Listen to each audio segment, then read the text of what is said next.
Vatican is reporting Pope Francis will be hospitalized for several days as he deals with a lung infection. The 86-year-old is reportedly having trouble breathing but does not have COVID. Pope Francis is due to celebrate Holy Week starting this weekend, and right now it's unclear if those events will be canceled.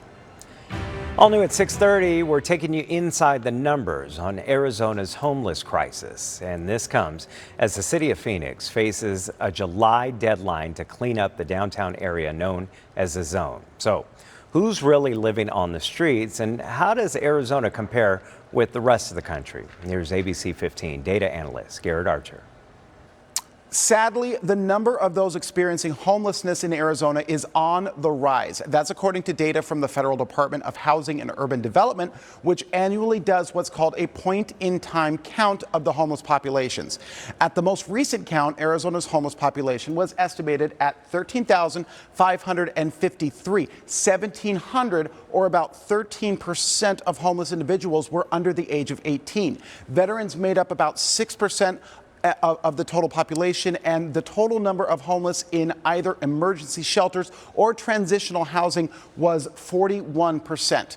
We have seen two trends in Arizona in the past decade. The total number of those experiencing homelessness trended down from 2012 to 2017 before rising back up again.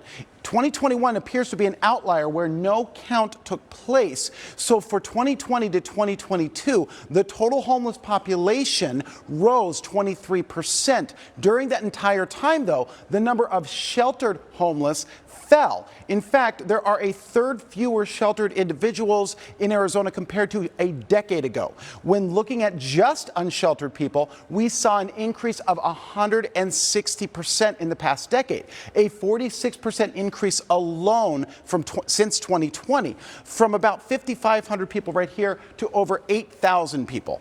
Now, and while 2/3 of Arizona homeless do reside in Phoenix, it's Tucson that has a much larger share of unsheltered individuals.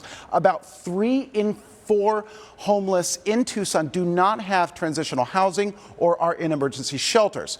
All of these numbers rank Arizona 8th in the country for most homelessness. This is according to LendingTree. California, New York, and Florida have the highest homeless populations, but you can see how most of the states form a ring around the country from the West Coast to the largest Sunbelt states. Only the most urban states up here in the Northeast are included in that top 10. With a look inside the numbers, I'm Garrett Archer, ABC15 Arizona.